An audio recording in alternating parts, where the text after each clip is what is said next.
श्री चतुर्भुजदास जी, श्री कुम्भन दास जी के पुत्र थे श्री चतुर्भुजदास जी, जिनका ये भाव है। मैं कथा में सुनाया करता हूं कि श्री ठाकुर जी के मन में कलयुग में इच्छा हो गई। गोवर्धन में जब श्रीनाथ जी विराजते थे तो एक गोपी रोज आकर के ठाकुर जी को चिढ़ाती थी। एक ब्रजवासिन रोज आती और ठाकुर जी को आके चिढ़ाती, बोले लाला तेने द्वापर में तो बड़ी चोरी करी, यदि तो में ताकत हो तो अभी कलयुग चल लो, तू मेरे घर चोरी करके दिखा। रोज आती, सुंदर सुंदर मक्खन निकाल के लाती और मटकी दूर से ही ठाकुर जी को दिखाती, बोले लाला धोरी गैया के दूध को मैंने मक्खन निकारो, तो मैं हिम्मत हो तो तू मेरे यहाँ चोरी करके दिखा। मंदिर में जाके ठाकुर जी से कहती और फिर दूसरे दिन कहती, कल पूरी बेर प्रतीक्षा करती रही, आयो नहीं, मुझे तो लगे लाला तुम्हें अब वो बात बनी ना है, अब तो द्वापर में ही कर लियो तेने, या कलिकाल में चोरी ना कर पावे को। अच्छा तो को कहीं और लग रही हो कि तो को मेरो घर ना है पतो, तो गोपी अपनो घर बता गई, बोले ऐसे ऐसे घूम के जाइयो मेरो घर आ जाएगो। लाला आज और देखूंगी, यदि तो मैं ताकत हो तो मेरे घर चोरी करके दिखा। ठाकुर जी को रोज कह जाती। कुम्भन दास जी कीर्तन की सेवा करने के लिए आते थे। तो बंधुओं ये जो अष्ट सखा है ना, इन अष्ट सखाओं का नियम क्या था, ये दूर खड़े हो जाते और ठाकुर जी को निहारते और ठाकुर जी के अपलक नेत्रों से जब दर्शन करते तो भगवान के आव भाव श्रृंगार ही इनको संकेत में पता चल जाते ठाकुर जी क्या कहना चाह रहे हैं। एक पद है रसिक जनों का, मुझे पद स्मृति में नहीं है, पर उस पद में ऐसा वर्णन है कि जब श्यामा श्याम दोनों वन में मिलते हैं तो किशोरी जी के श्रृंगार से ठाकुर जी अनुमान लगाते हैं कि आज रात्रि का रास कहां होना है। यदि किशोरी जी ने अपने गाल पे खूब सारी पत्रावली करी है तो यानी ये सुंदर सुंदर चंदन के खूब सुंदर छींटा है गालन पे, तो ठाकुर जी समझ जाते हैं कि आज महारास होगा, मतलब खूब सारी गोपी आएंगी। और काउतना श्री जी केवल एक ही बिंदी रख के आमे तो ठाकुर जी समझ जाए, बोले आज हमको अकेले आनो है, एक ग्वाल वालन को संग नहीं लानो है। किशोरी जी के वस्त्रन के वर्णन से ठाकुर जी समझ जाएं, जैसे नील वर्ण के वस्त्र पहने हो तो ठाकुर जी समझ जाएं सरोवर को संकेत कर रही हैं, सरोवर पे मिलेंगी। किशोरी जी यदि हरे कलर के हरे रंग के वस्त्र पहने आमे तो ठाकुर जी समझ जाएं निश्चित ही कहीं वन में मिलवे को भाव है। श्याम वर्ण के पहने तो ठाकुर जी समझ जाएं श्याम शिला है गिरिराज जी पे मिलेंगी आज। और जादना ज्यादा ही चटकदार पहने आमे वादना ठाकुर जी समझ जाए, बोले आज यूं कह रही हैं आज अवकाश नहीं, आज आएंगे ही नहीं हम। सो ठाकुर जी श्रृंगारती पतो कर लें कि श्री जी कहाँ संकेत कर रही हैं। ठीक वैसे ही हमारे ब्रज के रसिक जन पूर्वाचार्य जन ये ठाकुर जी के रूप और श्रृंगार से अनुमान लगाते हैं। आज भी बंधुओं श्री राधा रमण जी, बिहारी जी, राधा वल्लभ जी, प्रणाली तो है कि ऐसे श्रृंगार करना है, पर उसमें भी कई बार अर्चक का भाव आता है कि आज ठाकुर जी को ये माला और धरा दे। अब वो अर्चक का भाव नहीं है, ठाकुर जी कोई संकेत करना चाह रहे हैं, उस संकेत को पहचानने वाला चाहिए। जैसे हमारे लाल जी, वे कभी तो बहुत सारा श्रृंगार करते हैं, कभी बड़े बड़े भाव से सजेंगे। अच्छा जब उनको पता चल जाए कि आज मुझे जनता के सामने जाना है, वादना बड़े रज रज के तैयार हूं मैं, उन्हें पता है कि आज मुझे मिलवे कोई ना आवे वारो, मैं कमरा में रहूंगो, तो वादना कितनों श्रृंगार निकाल लो, एक ही माला पहनेंगे, बोले काय को लाद रहो, कोई आनो तो है ना है। तो ये आपको मुझे लगता है कि हमने अपने भाव से ठाकुर जी सजाए, नहीं, उसका कोई संकेत है। रसिक जनों के पद पढ़ो और फिर ठाकुर जी को गौर से देखो, आपको निश्चित कोई संकेत प्राप्त होगा। आज ठाकुर जी कहाँ आज्ञा कर रहे हैं ये उनके श्रृंगार से ही पता चल जाता है। तो कुम्भन दास जी दूर खड़े खड़े ठाकुर जी को श्रृंगार देख रहे।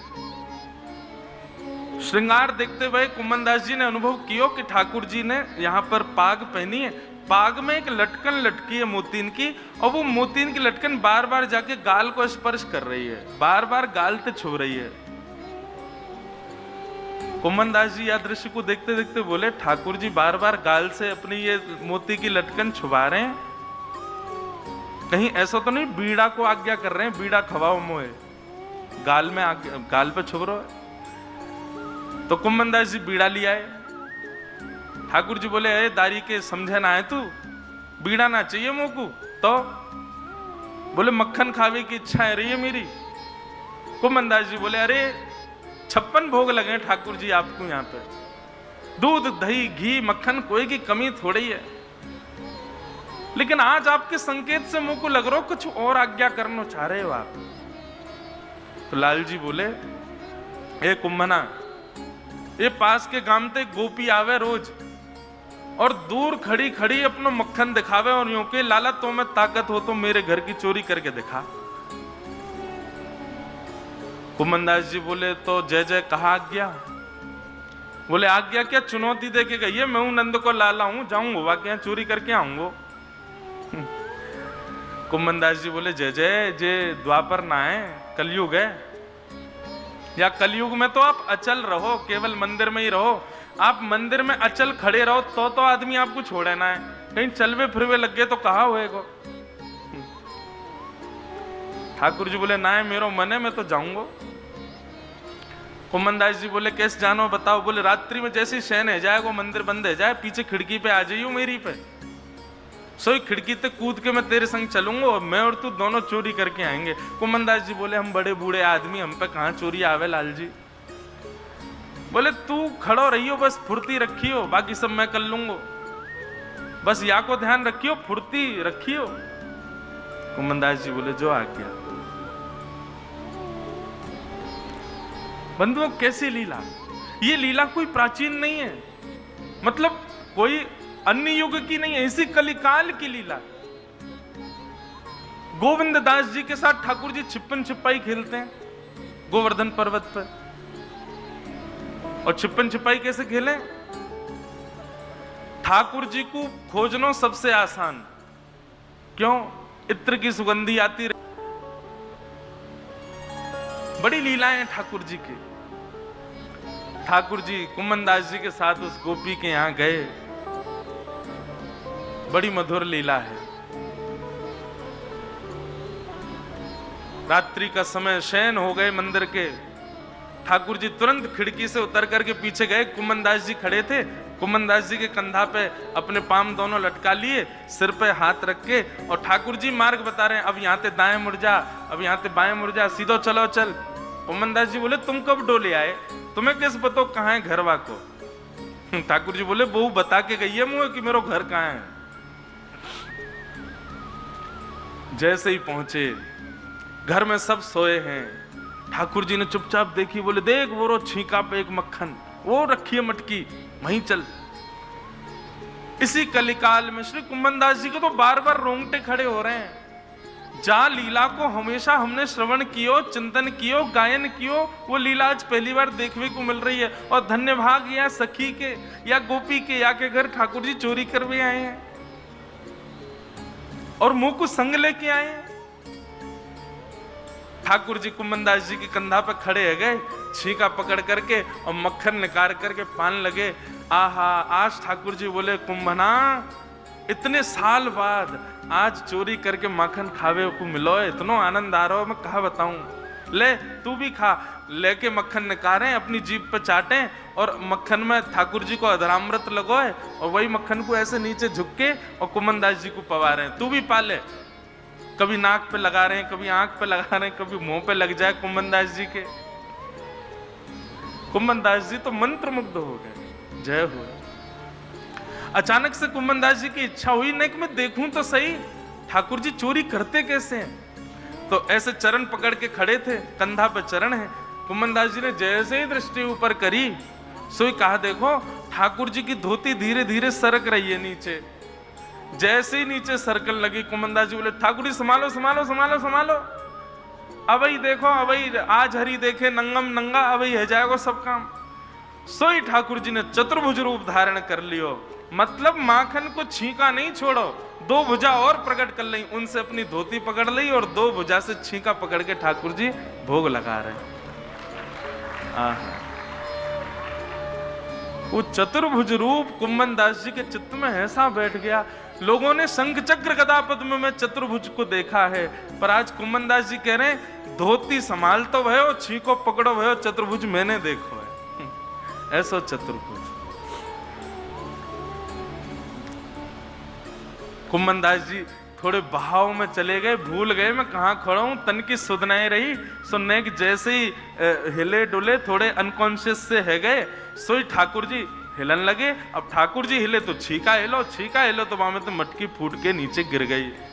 जैसे ही मटकी की आवाज भई, गोपी बोली चोर चोर चोर चोर चोर, हमारे घर में चोर आए गए। अब जैसे ही चोर चोर हल्ला भयो, ठाकुर जी तो भाज गए, माते कुम्भनदास वहीं रह गए। सखी ने लेके बांस को डंडा और महाराज जो धुनाई करी कुम्भनदास की। बुढ़ापे में चोरी करे दारी के शर्म ना आवे तो है। कुम्भनदास जी के तो नेत्र सजल है।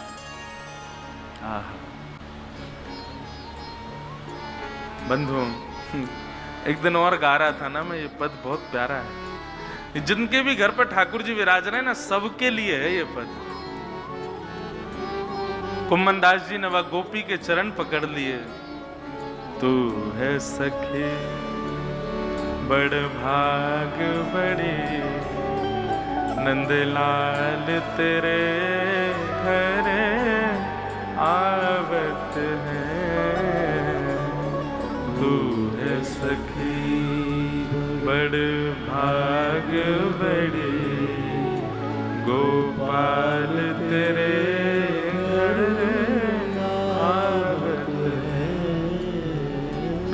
निज कर गूथ सुमन के गजरा, निज कर गूथ सुमन के गजरा, ये अपने ही हाथ पहरावत है,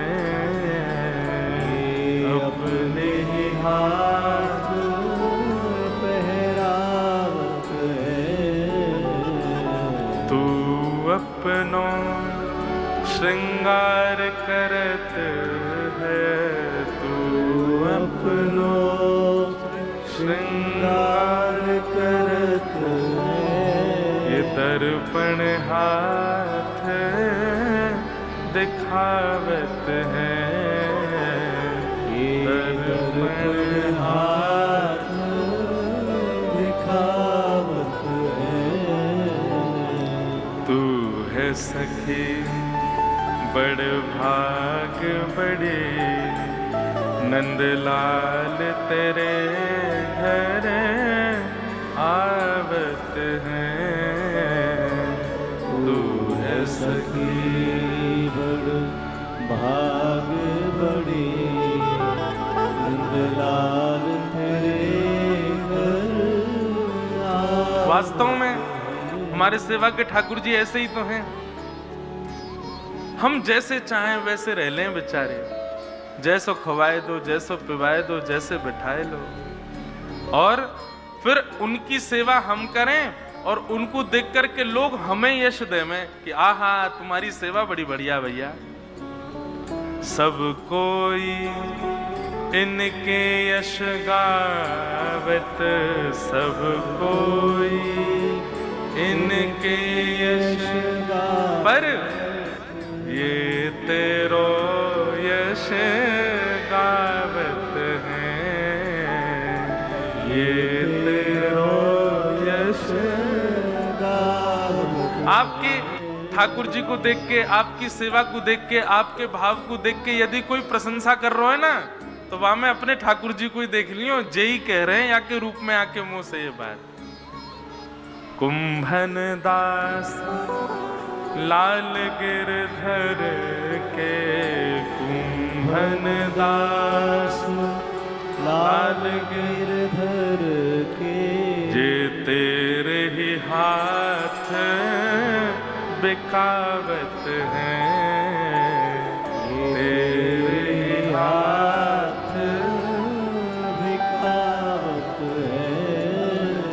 तू है सखी बड़ भाग बड़ी, नंदलाल तेरे घर आवत है। तू है सखी बड़ भाग बड़ी, गोपाल तेरे घर श्री कुम्भन दास जी बस गाते रहे और वो सखी पूछती रही, बाबा कहा बोल लो है, बाबड़ो है गो, पागल है गो है, कहा बोल लो है। कुम्भन दास जी बोले, बतावे को विषय ना है गोपी, बस तेरे पामन की रज लेके जा रहा हूं, तेरे भाग्य की कही ना जाए। स्वयं श्याम सुंदर आमे तेरे यहाँ चोरी करवे हैं। और श्री कुम्भन दास जी को उसी समय जैसे ही बाहर गए, सो ठाकुर जी कदम वृक्ष के नीचे खड़े, कुम्भन दास जी बेचारे पिटपिटा के आए, ठाकुर जी से आके बोले, वाह जय जय, बड़ी भली चोरी करी तुमने, हैं खुद तो भाज गए, मुंह को छोड़े आए वहीं पे। ठाकुर जी बोले, मोते मत कह, मैं पहले ही कह रहा हूं तोते, चोरी में भैया जल्दी करियो। अब तुम खड़ो खड़ो जो है का भाव में, अरे चोर है कभी भाव आना चाहिए, तुम भाव में खड़ो है। ठाकुर जी के चरणन में प्रणाम करके कुम्भन दास जी बोले, जय हो भगवान, मैं कहां मुख से आपको धन्यवाद करूं जो आपने आज मुझको सुख दियो है। ठाकुर जी बोले, अच्छा कुम्भना एक खुशखबरी और है। बोले कहा? बोले तेरे घर अबई एक लाला भयो है, तेरे घर में एक लाला भयो है। ठाकुर जी खबर दे रहे हैं कि तेरे घर लाला भयो है और वो मेरो भक्त होएगो।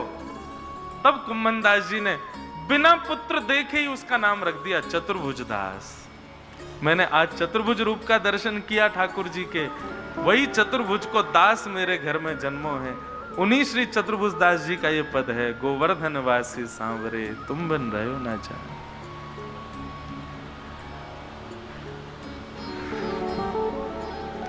बड़े सुंदर सुंदर भाव हैं बंधुओं, कहां तक कहें। मन ही नहीं होता इन भावों से बाहर की चर्चा करने का। केवल वृंदावन में, सब जगह नहीं। हाँ, बाकी जगह तो आप ज्ञान वैराग्य की खान सुन लो, लेकिन यहाँ तो यूं लगे बस प्रेमियों की बात करते रहो, इन्हीं सब चर्चाओं में लगे रहो, ऐसे ही भाव सुनाते रहें, आप सुनते रहो, हम गाते रहें, आप गुनगुनाते रहो। यहाँ तो कहवे को भी मन ना करे, वृंदावन में तो यही मन करे गाते रहो, बस सुनाते रहो।